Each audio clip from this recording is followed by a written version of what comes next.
तो प्रिय विद्यार्थी सभी को जय श्री राम। देखना, जैसा कि आप जानते हैं मैं अपनी चैनल दिव्यांश 96 लगातार आपको इंटर गणित की जो प्रश्नावली है, जो चैप्टर है वो लगातार कंटिन्यू आपको प्राप्त करा रहे हैं। उसमें सवाल जो भी है वो लगातार हमारे चल रहे हैं, लगातार प्रश्नावलियों के। तो आज हमने जो सारणिक तक कवर कर लिए हैं 4 चैप्टर, और आज 5वें चैप्टर में प्रवेश कर रहे हैं। 5वें चैप्टर का नाम है शांतता, कंटिन्यूटी एंड अवकलनीयता, डिफरेंशियलिटी। तो ये हमें 11 चैप्टर में करेंगे। उससे पहले हमें जो है वो लिमिट से संबंधित कुछ जानकारी है। पहले वो लिमिट से संबंधित मैं आपको जानकारी बता दूं, फिर उसके जो है कुछ डिफरेंशियल के जो सूत्र हैं वो मैं आपको बताऊंगा। तो देखिए, सीमा क्या है? सीमा इंग्लिश में कहते हैं इसको लिमिट। तो लिमिट के बारे में बताएंगे। लिमिट दो तरीके की होती है, एक दाईं सीमा, एक बाईं सीमा।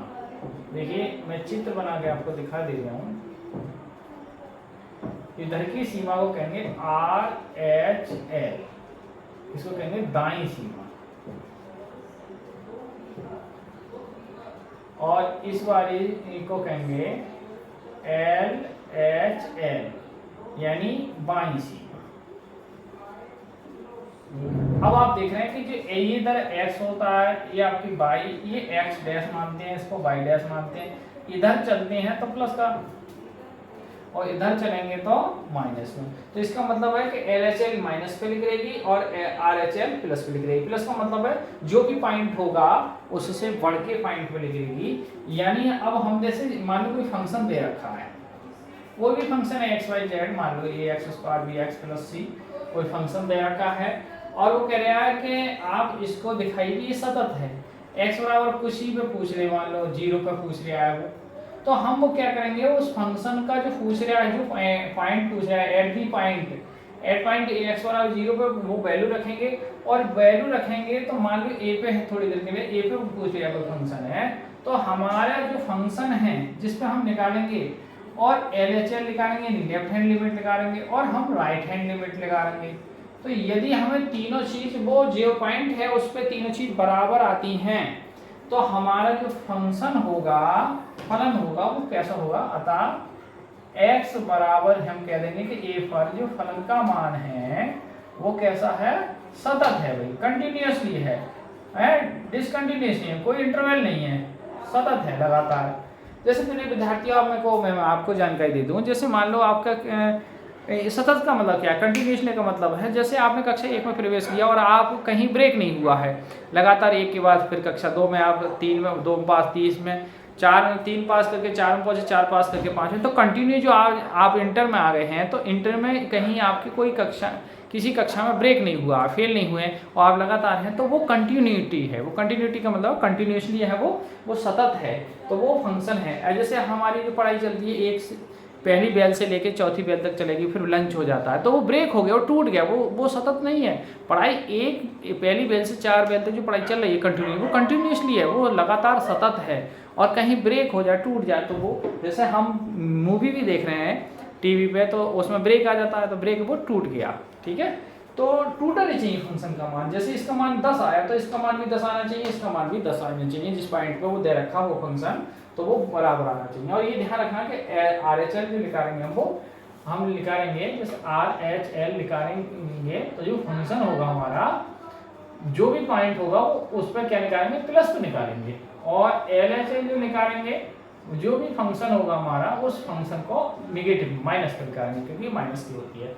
और फिर एक होगा हमारा फलन मतलब हमारा जो फंक्शन होगा, और ये तीनों बात बराबर आती हैं, तो हमारा जो फलन वो सतत होगा। और यदि तीनों टूट जाए, ऐसा भी हो सकता है कि भी फंक्शन बराबर आ गया LHL के और RHL बराबर नहीं आया, तो क्या है? असतत हो जाएगा। फिर है, इनमें से कोई भी एक ब्रेक हो गया, टूट गया, तो वो असतत हो जाएगा, और तीनों बराबर हैं तभी सतत होगा। ये तो 2-3 बातें हैं उससे लिमिट से संबंधित है। ये बात ध्यान रखना कि लिमिट RHL लिख रही है वो प्लस पे लिख करती है, और LHL लिख करती है वो माइनस पे लिख करती है। और जब फंक्शन ही एक है तो RHL HL क्या एक ही फंक्शन है, तो वो दोनों ही समान ही निकलेंगी। तो ये तो फंक्शन से संबंधित है, प्रश्नावली 5.1 से संबंधित है। अब कुछ डिफरेंशियल के सवाल हैं, वो मैं आपको नोट करा दे रही हूँ, वो आप यहाँ से समझ लें।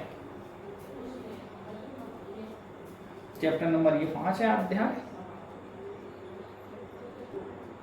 आइए अवकलन के सूत्र और देख लें। अवकलन को इंग्लिश में डिफरेंशियल करते हैं। तो पहला सूत्र होता है डी ओवर डी एक्स, इसको डी ओवर डी एक्स कहेंगे डिफरेंशियल एक्स की पावर एन का। तो देखिए फंक्शन की जो भी पावर है वो पावर आगे आ जाएगी और एक पावर क्या हो जाएगी, कम हो जाएगी। ये पहला सूत्र है। दूसरा है डी ओवर डी एक्स, अगर ए की पावर एक्स है तो क्या हो जाएगा, ए की पावर एक्स और लॉग आधार पे ए। तीसरा क्या है, डी ओवर डी एक्स है और ई की पावर एक्स है तो ई की पावर एक्स ही रहेगा, नो चेंज रहेगा। और डी ओवर डी एक्स है, यदि कोई के फंक्शन है या कांस्टेंट है तो उसका मान क्या हो जाएगा, 0 हो जाएगा। आगे है डी ओवर डी एक्स है, अब कहीं रूट एक्स लिख लिया है, ठीक है, रूट एक्स लिख लिया है, इसका डिफरेंशियल करेंगे हम। तो इसका डिफरेंशियल करेंगे तो क्या आ जाएगा, 1/2 रूट एक्स, ठीक है।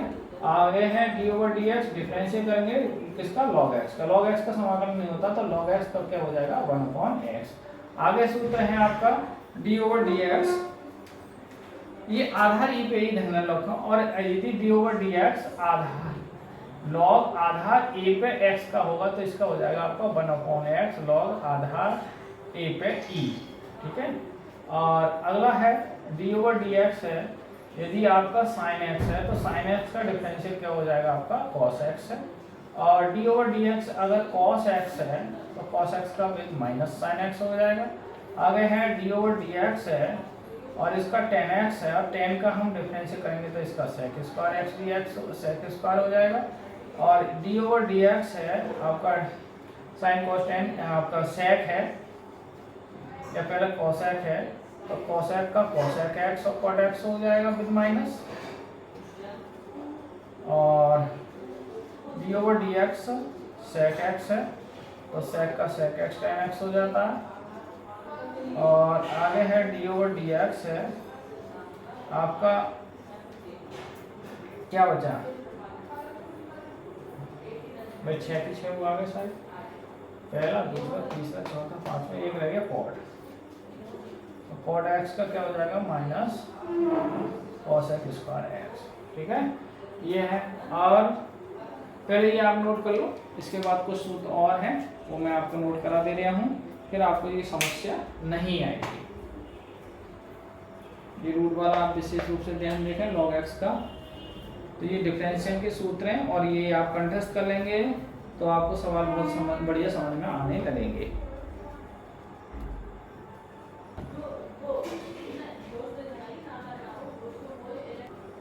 कुछ और सूत्र हैं डिफरेंशियल के, तो देखिए क्या है, D over d x number शायद 20 तक आ गए या 14 15 जो भी आगे, चलो यहाँ से 16 नंबर डाल दें, जो भी नंबर है उससे आप आगे डाल लेना। तो इसका जैसे देखिए अब दो फंक्शन है गुणा में u और v, तो एक का करेंगे एक को रोकेंगे D over d x plus जिसका करा उसको रोक देंगे जिसका, तो डी ओवर डी एक्स। अगर बटे में है मान लो दो function D over d x u बटे v, तो बटे वाले को रोकेंगे अंश का करेंगे, फिर अंश को रोकेंगे हर का करेंगे और फिर हर का क्या हो जाएगा वर्ग। और देखें D over d x 1 sine inverse x है, तो साइन का क्या होता है रूट के अंदर 1 माइनस एक्स स्क्वायर। और d over d x tan inverse x है तो टेन का हो जाएगा 1 प्लस एक्स स्क्वायर। और डी ओवर डी एक्स है आपका सेक इनवर्स एक्स है तो 1/x रूट के अंदर एक्स स्क्वायर माइनस 1 हो जाएगा, ये आपका 19 हो जाएगा और ये आपका 20 में हो जाएगा। और भी देखें यदि डी ओवर डी एक्स है कॉस का करेंगे तो माइनस हो जाएगा ये 1 minus x square. D over d x है आपका कॉस का हो गया कॉसेक का, तो कॉसेक का हो जाएगा रूट के अंदर x with minus 1 minus x square minus 1। और डी ओवर डी एक्स अगर कॉट इनवर्स एक्स है तो इसका हो जाएगा माइनस 1/1 प्लस एक्स स्क्वायर हो जाएगा। और भी कोई फंक्शन यानी आते जाएंगे तो हम फिर आपको बताते जाएंगे। फिलहाल में जो सूत्र हैं वो हमने आपको लघु बता दिए। लघु गुणक के कुछ नियम हैं वो भी सुन लो आप। लघु गुणक के नियम, लघु गुणक यानी लॉग कहते हैं। लघु गुणक के क्या नियम हैं वो आप सुन लो। पहला नियम है यदि लॉग एम एन है या पी है, तीन फंक्शन दो फंक्शन जो भी हैं तो अलग अलग लगेगा, log m plus log n और प्लस लॉग पी। दूसरा है लॉग ऑफ एम बटे एन है, बटे में फंक्शन है तो बटे वाला फंक्शन जो है माइनस लेके लॉग अलग हो जाएगा। तीसरा है लॉग एम की पावर एन है तो पावर आगे आ जाएगी, लॉग एम हो जाएगा। और एक पावर और है, लॉग का ही नियम है, यह समझा दे रहे हैं, जो है लॉग आधार ई पे ई है या लॉग आधार ए पे ए है तो इसका मान क्या होता है 1 होता है। और लॉग 1 का मान जो होता है, लॉग आधार 1 का मान जो होगा वो 0 होगा। तो ये जो है वो लघु गुणक के भी नियम मैंने आपको लगभग लिखवा दिए क्योंकि इसमें भी सवाल आएंगे, तो आप सूत्रों को कंठस्थ करें और अवकलन के जो लिमिट के बारे में उसमें बता दिया। आइए एक दो सवाल में लिमिट से संबंधित बता दे रहा हूँ आपको।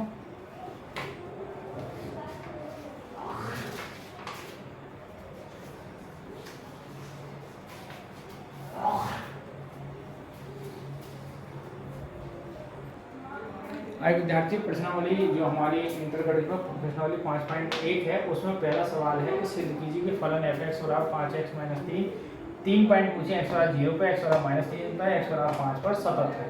तो देखिए एक ही फंक्शन है तो सतत तो होगा ही, वो इसी पॉइंट पे निकालो इसे। आइए हल करते हैं। देखिए फंक्शन जो दे रखा है वो कितना दे रहा है 5x - 3। अब मैंने ये बताया कि जब फंक्शन सिंगल हो तो LHL और RHL सेम निकलती है। आइए पहले देखते हैं x बराबर कितने में देखेंगे, पहले 0 पर या काली पेन से लिखते हैं 3 पॉइंट पूछे हैं तो फर्स्ट पॉइंट है x बराबर 0 पर। तो देखिए 0 पर देखेंगे फंक्शन का मान f(0) यानी 5 गुणा 0 माइनस के 3, तो 0 - 3 कुल माइनस के 3 आ जाएंगे। अब आप LHL निकाल लो चाहे RHL निकाल लो, तो फंक्शन एक ही है तो फिर दोनों सेम लिखेंगे।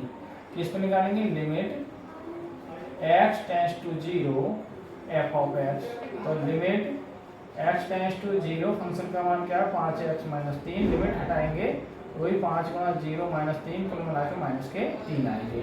तो हम देख रहे हैं कि ये इसके -3 आए, ये भी -3 आए, तो x बराबर अतः लिख सकते हैं, अतः x बराबर 0 पर जो फंक्शन है और LHL है और RHL है वो हमारी क्या है -3 है, तो बराबर है।